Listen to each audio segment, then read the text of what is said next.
Air hostess pilot కావాలి అన్నదే మీ కల అయితే ఏరో ఫాల్కన్స్ ఏవియేషన్ అకాడమీ అడ్మిషన్స్ కోసం డిస్ప్లేలో కనిపిస్తున్న నంబర్స్ కి కాంటాక్ట్ చేయండి.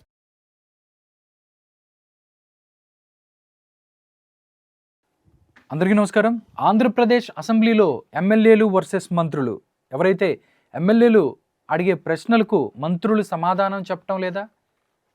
గత కొన్ని రోజులుగా చూసుకున్నట్టయితే అసెంబ్లీలో కొన్ని సంఘటనలు జరుగుతున్నాయి. ఈ విషయాలు అసలు అసెంబ్లీ నిర్వహణ దానికి సంబంధించి ఈ విషయాలు మనతో మాట్లాడటానికి ప్రముఖ రాజకీయ సామాజిక ఆర్థిక విశ్లేషకులు మధుసూదన్ రెడ్డి గారు ఉన్నారు. సార్తో మాట్లాడదాం, మరిన్ని విషయాలు తెలుసుకుందాం. నమస్కారం అండి.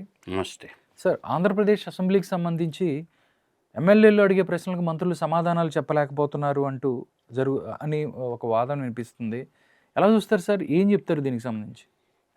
ఇప్పుడు ప్రజెంట్ ఆంధ్రప్రదేశ్ అసెంబ్లీలో రాధాకృష్ణ గారు స్వపక్షంలో విపక్షం ఆ పరిస్థితి ఏర్పడింది.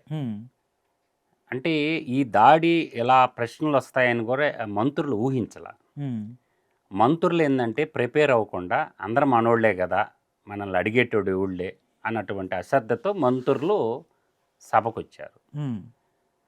ఈ ఎమ్మెల్యేలు దాడి తట్టుకోలేక మంత్రులు తలకిందులైపోతారు.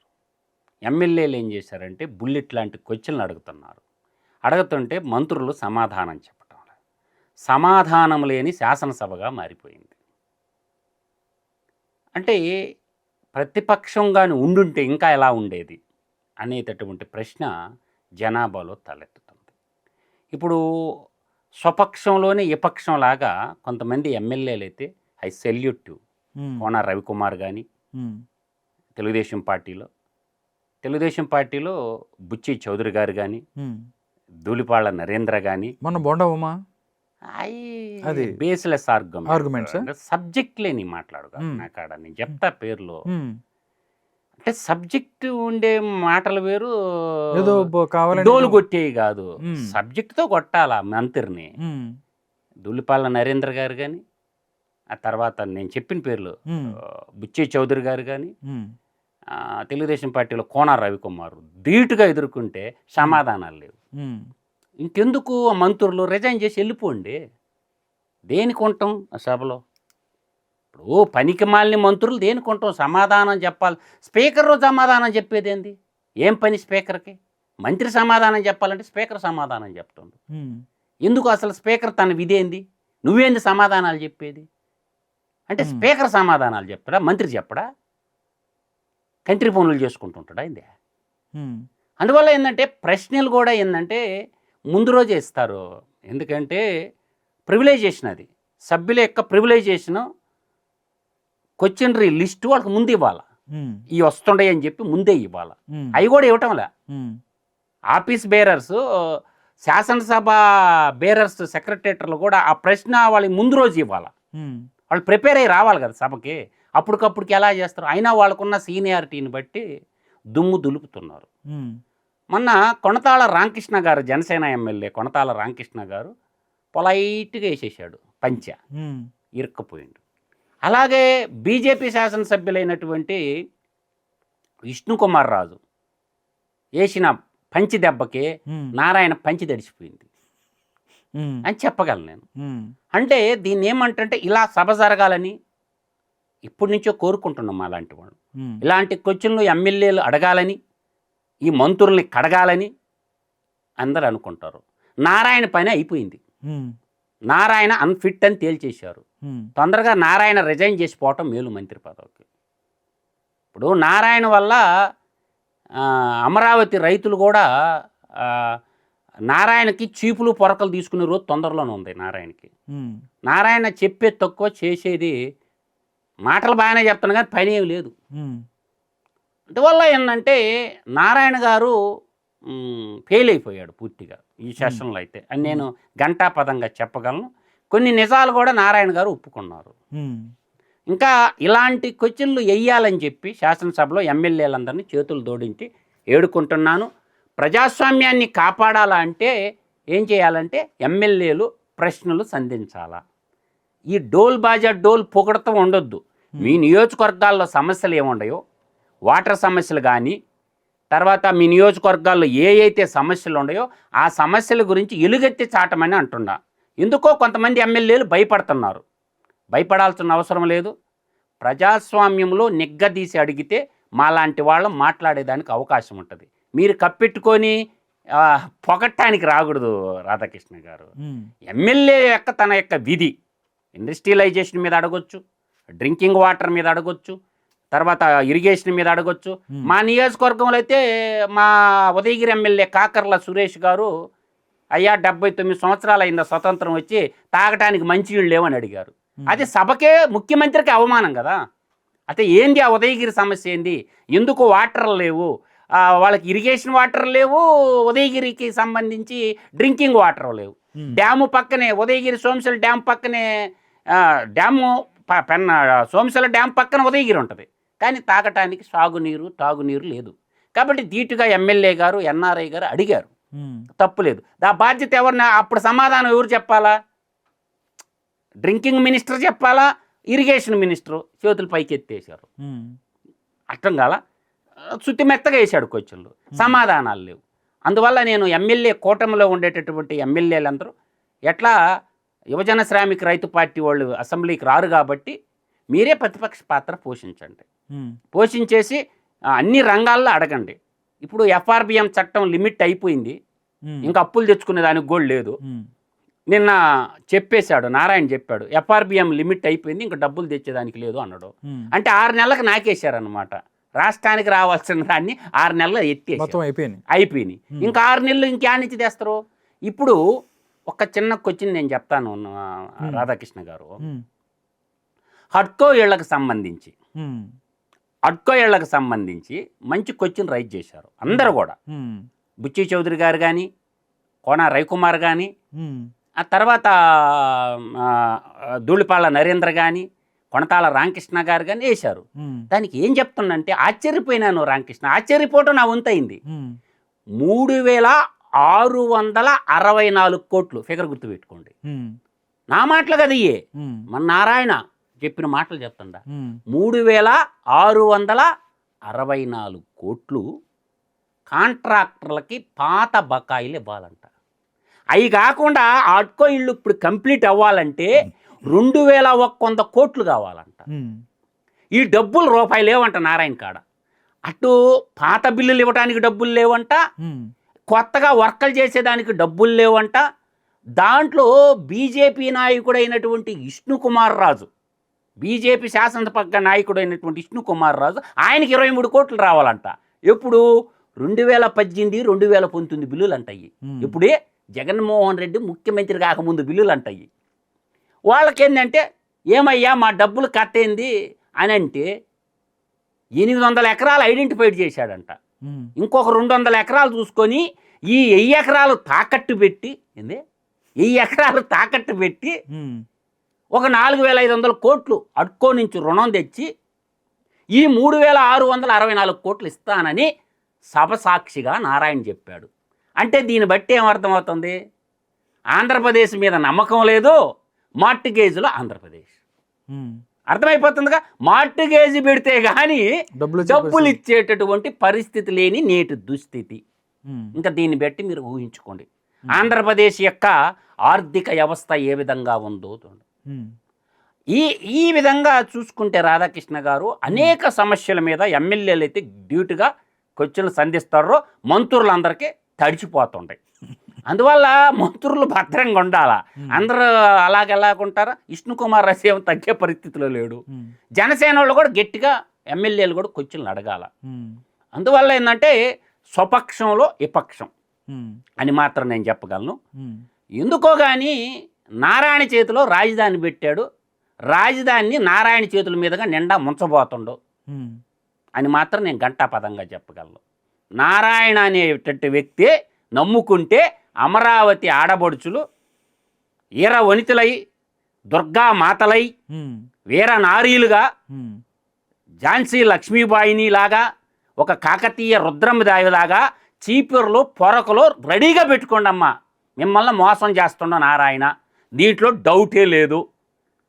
నేను చెప్పింది దుర్గమ్మ, విజయవాడ కనకదుర్గమ్మ కొండ మీద ఉండేది ఎంత నిజమో నేను చెప్పేది అంతే నిజమో. మీరు పొరకలో, రోకల్లో, చాటలో రెడీగా పెట్టుకోండి. మిమ్మల్ని నారాయణ మోసం చేయబోతున్నాడు. మీరు అనుకున్న లక్ష్యం నెరవేరదు. ఆల్రెడీ 16 నెలలు అయిపోయింది. ఎప్పుడు చెప్పినా మూడేళ్ళు అంటుంటాడు. మీకు ఏమి చేయడు. రాసి పెట్టుకోండి డైరీలు అందరూ. నేను చెప్పిన మాటకు కట్టుబడి ఉండ. మంగళగిరిలో పానకాల లక్ష్మీ నరసింహస్వామి ఉండేది నిజము. బెజవాడ ఇంద్రకిలాద్రి పర్వతం మీద కనకదుర్గమ్మ ఉండేది నిజము. అమరావతిలో అమరలింగేశ్వరుడు ఉండేది నిజము. మధుసూదన్ రెడ్డి చెప్పింది కూడా పచ్చి నిజము. నారాయణ అమరావతి రైతుల్ని మోసం చేస్తుండో నో డౌట్ అని మాత్రం నేను ఘంటాపదంగా చెప్పగలను. ఎందుకంటే సీడ్ యాక్సెస్ రోడ్డుకే భూములు ఇచ్చిన రైతులకు ఒక్క ప్లాట్ కూడా ఇవ్వటం వల్ల, కమర్షియల్ ప్లాట్ ఒక్క ప్లాట్ కూడా ఇటీవల రైతులకి సీడ్ యాక్సెస్ రోడ్డుకి మాత్రం మీరు 1, 2, 3 వాళ్ళ చేతుల్లోకి పోతాయే.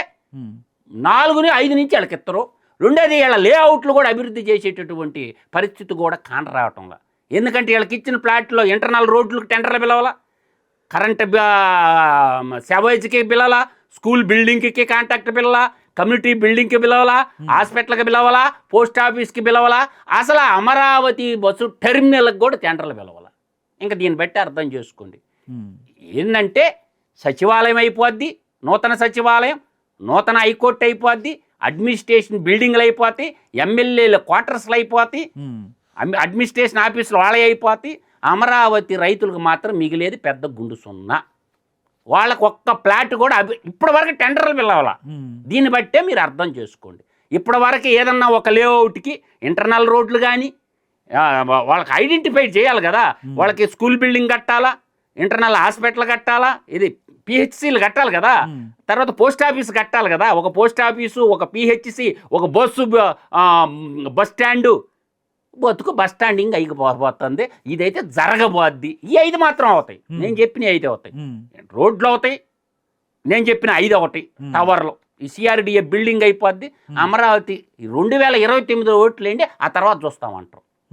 అది జరగబోయేది. అమరావతిలో అయితే నారాయణ గాని ఉంటే జరగదు, జరగని పని. ఇప్పుడు తేట తెల్లమైపోయింది కదా, ఇంక డబ్బులు ఏడుండయా చేయటానికి. ఆల్రెడీ సిఆర్డి బిల్డింగ్ అయిపోయింది, మిగతా పనులు చేస్తాం అది అంటున్నాడు. ఒక్క లేఅవుట్ చెప్పమని చెప్పు నాకు. రైతులది ఒక్క లేఅవుట్, అభివృద్ధి లేఅవుట్ టెండర్లు చూపించమని అడుగుతుండ. ఒక్క లేఅవుట్ చేస్తే సంతోషం. కృష్ణవేణి జల తరంగాలతో పాదాలు కడుగుతా నారాయణి, అయ్యా తప్పు అయిపోయింది క్షమించు నారాయణ అని 7 కోట్ల నారాయణ గాని చేస్తే, కృష్ణవేణి జల తరంగాలతో నారాయణ పాదాలు కడతానంటుండ కదా. ఒక్క లేఅవుట్ అభివృద్ధి చేపించమని నారాయణ వద్దు. ఛాలెంజ్ తీసుకో. ఇంకా చెత్త ఆశ్చర్యకరం ఏంటంటే మున్సిపాలిటీ సంబంధించిన ఒక డేటా ఉంది నా కాడ. దానికి సమాధానం చెప్పను నారాయణ ఏం వద్దు. లక్ష్మిని శ్రీలక్ష్మిని కాపాడుతుండేది నారాయణ. ఇప్పుడు ఐఎస్ శ్రీలక్ష్మి కాపాడుతున్నాడు నారాయణ. ఎందుకు కాపాడుతుండు? అవినీతి మున్సిపాలిటీలో చెత్త ఎత్తకపోతే ఎంత కంపో అంత కంపు అన్ని మున్సిపాలిటీలో చేయకుండా బిల్లులు కొట్టేసి సభా సంఘం ఏమంటే ఏటీలో నారాయణ. ప్రతిపక్ష జనసేనోళ్ళు బీజేపీ వాళ్ళు ఎదురుదాడి చేయండి. ఎందుకేడు సభా సంఘం? స్పీకర్ని అడగండి. ఎవరు వేయాలి సభా సంఘం? నారాయణ కాదు వేయాల్సింది. నారాయణ ఎవరు? అవినీతి మీద, మున్సిపాలిటీ శాఖలో జరిగినటువంటి అవినీతి మీద సభా సంఘం వేయాల్సింది స్పీకరు. నువ్వు అటాక్ చేయాల్సిన స్పీకర్ని. జనసేన వాళ్ళు, భారతీయ జనతా పార్టీ నాయకులు నిగ్గదీసి అడగండి స్పీకర్ని. ఎందుకేడు సభా సంఘము? మీరు నిజాయితీ పౌరులు కదా. మరి ఆమె శ్రీలక్ష్మి మహా నిజాయితీ పౌరురాలు కదా. ఏ సభా సంఘం ఆ నిధులు కూడా చెప్తాను, ఉత్తి మాటలు చెప్పను నేను. ఒక పథకం ఉంది, కేంద్ర పథకం. ఈ పథకంలో డబ్బులు ఏమైపోయినాయి? ఎందుకు సభా సంఘం ఏవు నువ్వు రాదా? ఇది ఇది ఏం చేశారంటే government of India ministry of housing and urban affairs minister ఇది ఏం చేసిందంటే the Atal mission for rejuvenation and urban transmission 2.0 Amrut. The scheme was launched on October 2021 2021. You understand? 2021. For the period of 5 years from the financial year 21-22 the financial year 25-26, Amrut 2.0 is designed provide universal coverage of water supply through the functional taps to all households in all the statutory towns in the country and coverage of sewage steps management in 500 cities covered in the first phase of the Amrut scheme. The total incentives outlay of Amrut 2.0 is 2,99,000 కోట్లు. Course including central outlay of 76,700 crores of 5 years. This outlay includes spending 22,000 crores. 10,000 crores are central assistance for the going project Amrut till March 2023. ఓకేనా? దీంట్లో అన్ని రాష్ట్రాలకు కలిపి మొట్టమొదటి Andaman and Nicobar islands, రెండో place alphabetical ఆర్డర్లో ఆంధ్రప్రదేశ్కి 3,158 కోట్లు వచ్చినాయి. ఎంత? 3,158 కోట్లు. 3,158 కోట్లు వచ్చినాయి. ఏం చేశారు ఆ డబ్బులో? అడగండి, కడగండి. దాని మీద సభా సంఘం అంటే ఈ పనులు చేయకుండా బిల్లులు కొట్టేశారంట. పనులేమి లేవంట. కోన రవికుమార్ చెప్తుండో ఆముదాల వలసలో, పాలకొండలో ఎక్కడ వర్క్ చేయలేదు అధ్యక్ష, మొత్తం బిల్లులు కొట్టేశారని చెప్తుండో. దాని మీద సభా సంఘం వేయటానికి నారాయణకు వచ్చినటువంటి కష్టం ఏంటి? మనం బరంపురం, మీది తినాలి మాది తినాలి. ఈ కాన్సెప్ట్ ఏమన్నా నారాయణ గారు ఇంప్లిమెంటేషన్ చేస్తుండా? మనం బరంపురం, మీది తినాలి మాది తినాలి, ఈ కాన్సెప్ట్తో ఏమన్నా చేస్తున్నాడా నారాయణ? ఏమన్నా ఏమయ్యా శ్రీలక్ష్మి మీద అంత ప్రేమ ఎందుకు గారిపోతుందయ్యా నీక? సభా సంఘం మీద వద్దు అంటున్నావు ఎందుకో? ఏదో విజిలెన్స్ కాదు, సభా సంఘం వేస్తే నీకు పోయేది ఏంది? సభా సంఘంలో అన్ని పార్టీలు ఉంటారు కదా, ఎందుకు భయపడుతున్నా నారాయణ? శ్రీలక్ష్మికి నీకున్న సంబంధం ఏంటి? టీడీఆర్ బాండ్లు కుంభకోణం ఏమైంది? ఎందుకు భయపడుతున్నా నారాయణ? కాబట్టి జనసేన, భారతీయ జనతా పార్టీ ఇద్దరు ఎమ్మెల్యేలు బాధ్యతతో ఇది కేంద్రం పండు కాబట్టి నిగ్గదీసి అడగండి. సభా సంఘాన్ని కానీ ఏపీగలిగితే, పట్టుబడితే, ఎమ్మెల్యేలు అందరూ పట్టుబడితే, సభా సంఘం వేస్తే ఈ అవినీతి బయటకు వస్తుంది. కాబట్టి విజిలెన్స్ వేస్తే స్టేట్ ఎట్ట చెప్తే అట్ట పోద్ది. కాబట్టి సభా సంఘం అన్ని పార్టీలతోటి సభా సంఘం వేసి పోయి చూస్తే పనులు ఉన్నాయా, జరిగినాయా లేదా? పనులు చేయకుండా బిల్లులు కొట్టేశారు. పని జరిగితే ఉంటుంది కదా, చేసి ఉంటుంది కదా, ఉంటుంది కదా ఆడ. అసలు పనులే లేకుండా బిల్లులు కొట్టేశారు. కాబట్టి హ్యాట్స్ ఆఫ్ టు కోన రవికుమారు, మన బుచ్చి చౌదరి గారికి, మన కొనతాల రామకృష్ణ గారికి, దూలిపాల నరేంద్ర గారికి. కొనతాల రామకృష్ణ కూడా అడిగాడు, బలివుడ్ జనసేన ఆయన. ఈయన భారతీయ జనతా పార్టీ విష్ణుకుమార్ రాజు గారికి నిగ్గదీసి అడిగారు, ప్రజాస్వామ్యాన్ని నిలబెట్టారు. కాబట్టి స్వపక్షంలో విపక్షం లాగా అద్భుతంగా ఉంది. ఈ విధంగా అందరు ఎమ్మెల్యేలు మాట్లాడాలా. అది కన్సాలిడేట్ ఫండ్ ప్రజలది. ధర్మకర్తలుగా ఉండాల్సినటువంటి మంత్రులు, ధర్మకర్తలుగా ఉండాల్సినటువంటి ఎగ్జిక్యూటివ్ బాడీయే దొంగలుగా మారిపోతే ఎవరితో మొరపెట్టుకోవాలి ప్రజల? కాబట్టి ప్రజాదేవాలయంలో సభ అద్భుతంగా జరుగుతుంది. కాబట్టి ఎమ్మెల్యేలు అందరూ కూడా నిగ్గదీసి అడగమని చెప్తున్న మంత్రులందరూ.